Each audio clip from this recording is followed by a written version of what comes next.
Lyon contre Paris, la province contre la capitale. D'un côté le privé, de l'autre l'État, le fils d'un artisan tisserand lyonnais face à la régie nationale la plus puissante de France. Si leur rivalité remonte aux pionniers de l'automobile, c'est après 1945 que Berliet et Renault se sont livrés une guerre totale. 30 ans de duels acharnés, des contrats arrachés, des parts de marché volées, des appels d'offres militaires remportés à l'arraché et des camions conçus spécifiquement pour écraser l'autre. La concurrence entre la Saviem et Berliet fait rage, mais cette compétition pousse les deux géants à constamment se surpasser. Deux visions du camion, deux philosophies industrielles, deux France qui se défient. L'État français avait même tenté, dès la Libération, lors du plan Pons, de créer un géant unique du poids lourd en intégrant Berliet à la régie Renault. Un projet restait vain face à la résistance acharnée de la famille lyonnaise. Ils étaient trop différents, trop fiers, trop ennemis. Alors, Renault a fait autrement. Le 23 décembre 1955, la division poids lourd de Renault fusionne avec Latil et Somua pour créer la Saviem, une machine de guerre industrielle montée de toutes pièces pour attaquer Berliet sur son propre terrain. Et pendant 20 ans, les deux géants se sont battus coup pour coup, salon après salon, chantier après chantier, continent après continent. Jusqu'au jour où tout a basculé. Pas sur un ring, mais dans un bureau à Paris en décembre 1974. Sous la pression d'un choc pétrolier et d'une volonté politique de restructuration, le gouvernement impose une transaction forcée. Renault doit racheter Berliet pour sauver l'industrie nationale. C'est la fin de la plus belle rivalité de l'histoire du camion français. Berliet ne s'en relèvera pas en tant qu'entité libre. Son nom disparaîtra 6 ans plus tard, en 1980, définitivement avalé par le losange pour devenir Renault Véhicules Industriels. Mais avant ça, avant la fin, avant la fusion, avant l'effacement, il y a eu de décennies de batailles, d'innovations furieuses, de trahisons industrielles et de coups de génie. Une épopée mécanique que nous allons redécouvrir ensemble. Bienvenue sur BTP Power.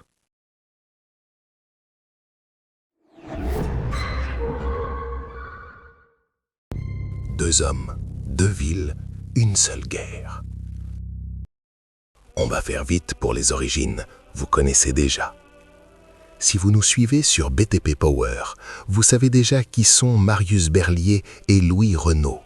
Vous savez que l'un est né à Lyon en 1866, dans une famille de canuts, et l'autre à Paris en 1877, dans une famille de la bourgeoisie commerciale. Si Louis installe ses ateliers à Billancourt, Marius, lui, reste fidèle à Lyon. Vous savez qu'ils ont tous les deux construit leur premier moteur à la main dans des ateliers minuscules. Ce sont deux génies mécaniques, deux autodidactes, deux obsessionnels du travail. Ce qui est moins connu, c'est ce qui se passe quand ces deux-là arrivent sur le même marché au même moment. Parce que dès le départ, la France est trop petite pour deux empereurs. Allons dans le vif du sujet. La première ligne de front se fera avec l'armée française. Avant les autoroutes et les chantiers africains, il y a l'armée. Au début du XXe siècle, elle est le plus gros client possible.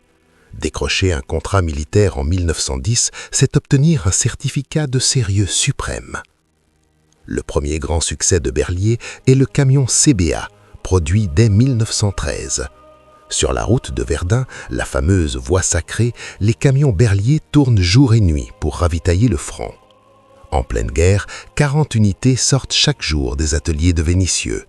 Une performance industrielle stupéfiante.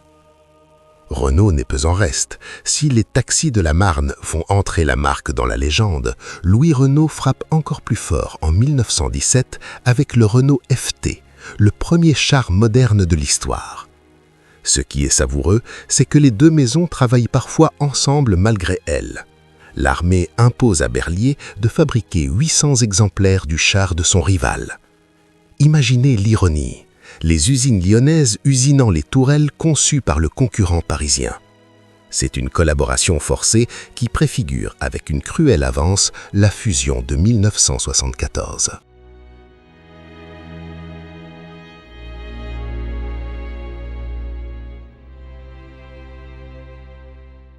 Suite à l'après-guerre, on peut clairement dire que la paix crée la guerre commerciale.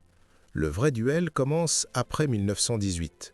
Les surplus militaires inondent le marché et les deux constructeurs se retrouvent à chasser les mêmes clients civils, transporteurs, entrepreneurs de travaux publics et municipalités. La géographie structure la rivalité. Berlier, c'est Lyon et la province, un réseau ancré dans les carrières et les chantiers du Rhône-Alpes et du Midi. Renault, c'est Paris, la proximité avec les ministères et les grandes administrations. C'est après la Seconde Guerre mondiale que la tension devient politique. En 1945, l'État nationalise Renault. Dans le cadre du plan Ponce, le gouvernement tente alors de créer un géant unique en absorbant Berlier. Mais la famille lyonnaise se bat, récupère son entreprise en 1949 et refuse de se laisser avaler par la régie parisienne. La force brute contre la polyvalence. Chez Berlier, la doctrine, c'est la robustesse absolue. Un camion doit tenir dans les conditions les plus extrêmes du Sahara ou des carrières. On surconçoit, on surdimensionne.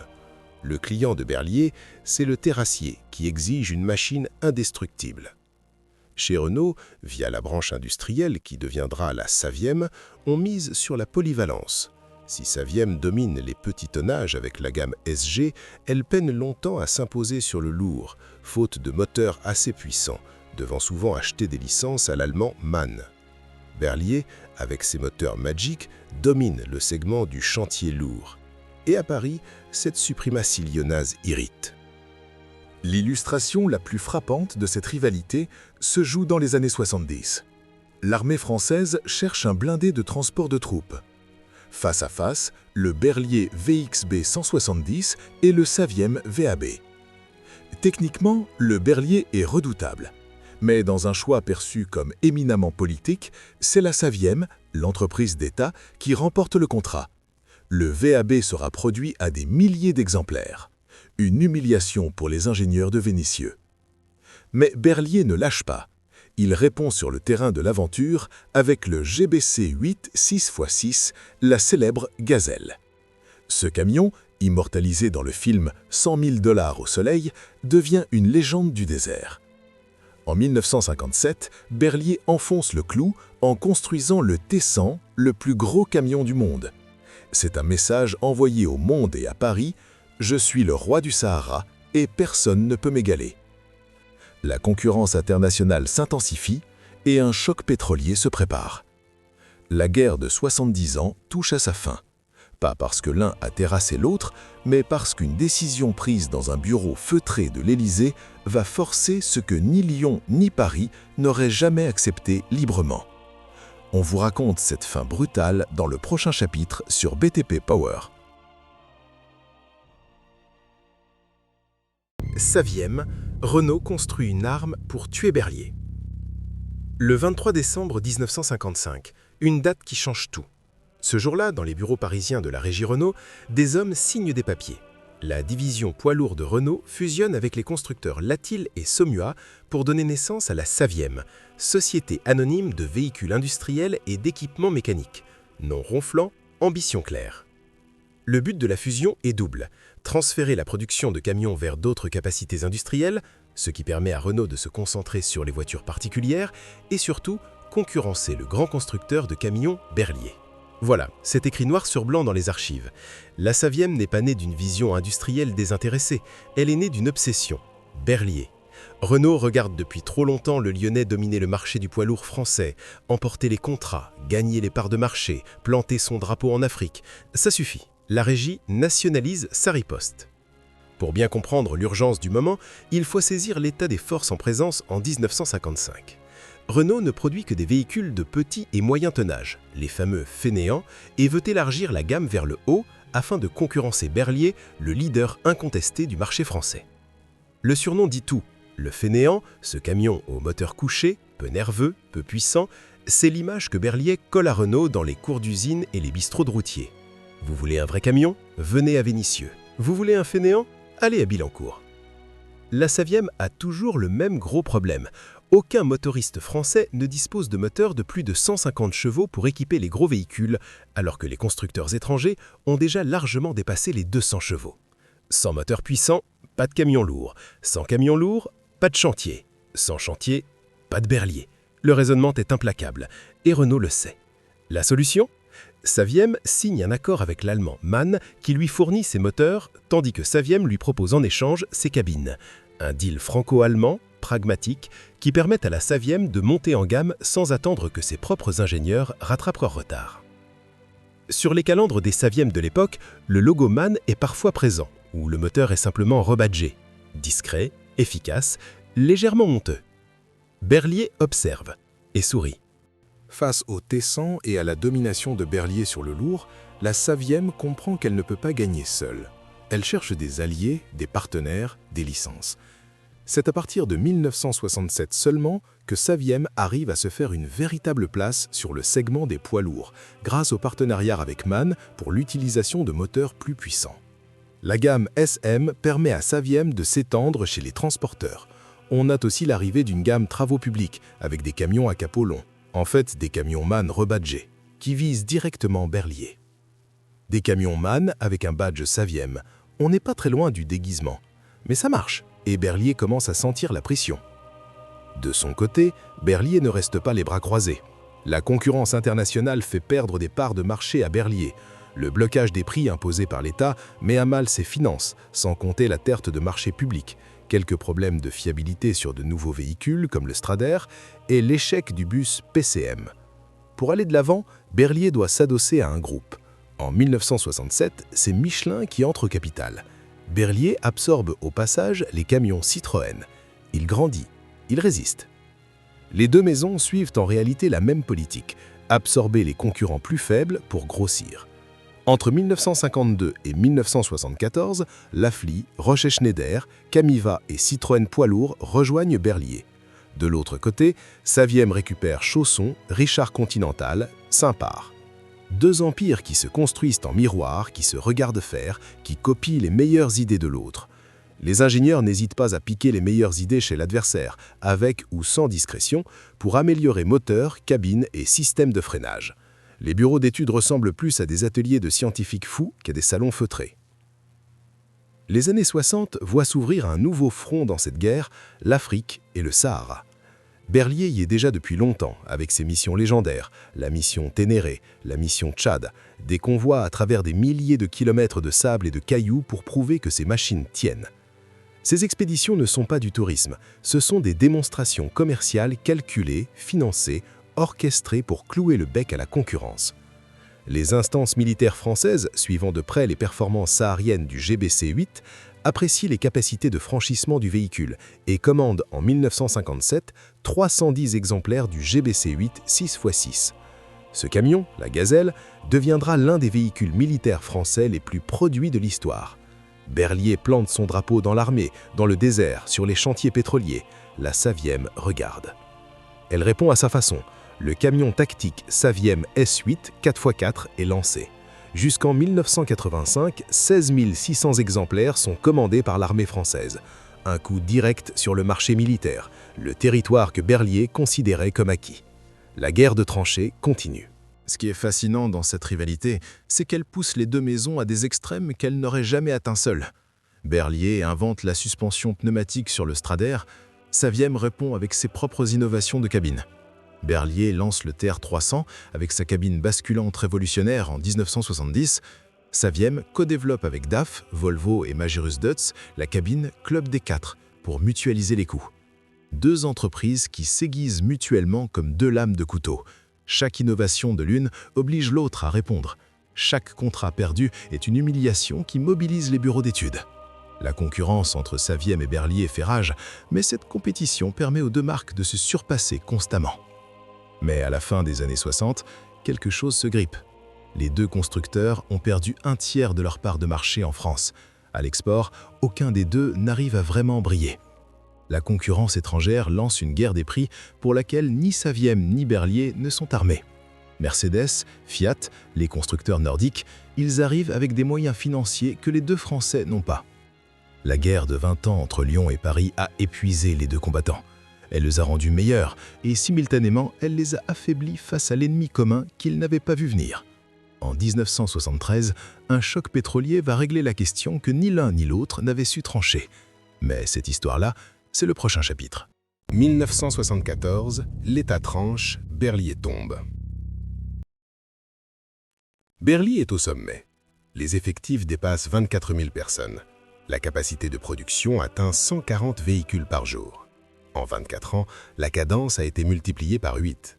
Paul Berlier a transformé l'entreprise familiale lyonnaise en un acteur industriel international. Usines en Algérie, au Maroc, au Brésil, contrats en Chine, en Pologne, en Iran. 42% du chiffre d'affaires est réalisé dans 67 pays. Sur le papier, c'est l'entreprise d'un homme au sommet de son art. Dans les coulisses, c'est une bombe à retardement. Pour comprendre ce qui arrive en 1974, il faut remonter à 1967. Cette année-là, Berlier s'adosse au groupe Michelin, une bouée de sauvetage après des années de pression concurrentielle et de finances tendues. Vers le milieu des années 1960, Berlier connaît quelques difficultés.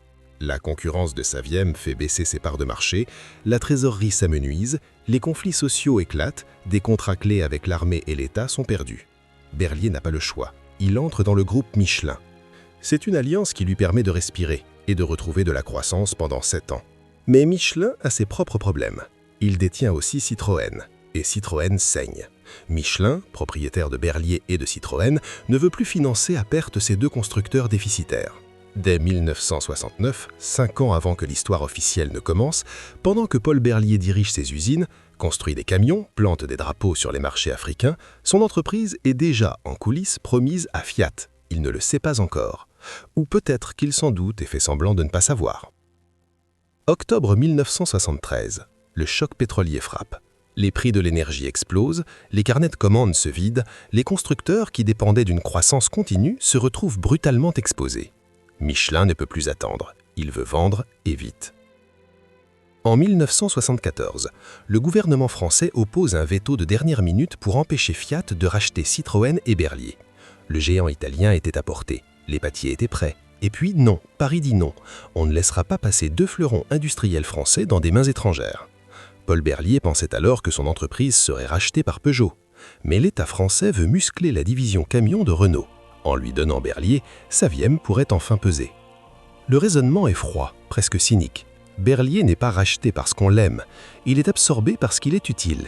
Utile à un projet industriel parisien dont il n'a jamais voulu faire partie. En contrepartie de l'aide des pouvoirs publics français, Michelin cède Berlier à la régie Renault.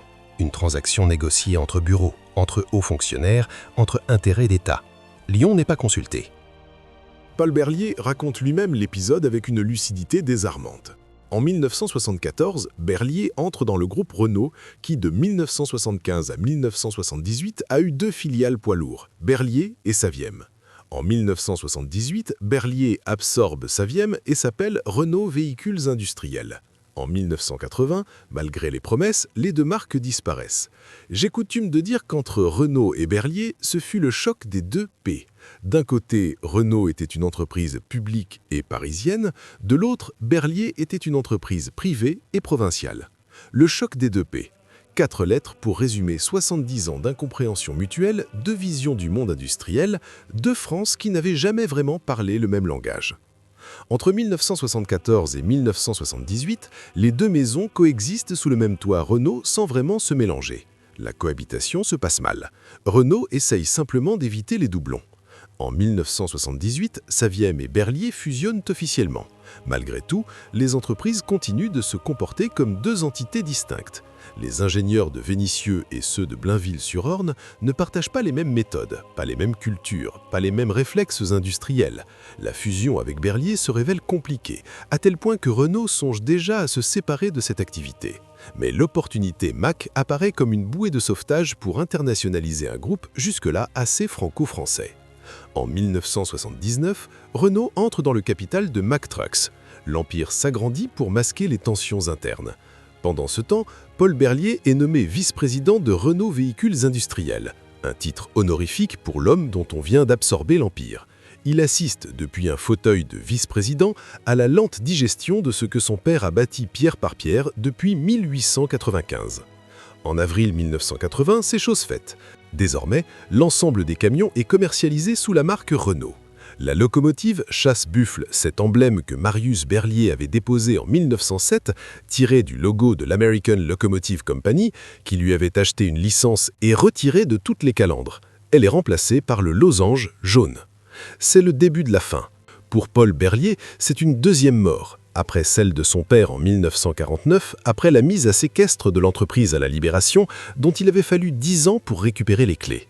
Il n'a jamais eu vraiment le choix, ni en 1974, ni en 1980. Alors, ce que la guerre a laissé derrière elle. La fin de Berlier ne signe pas la fin de son savoir-faire. C'est là, peut-être, la leçon la plus importante de toute cette histoire.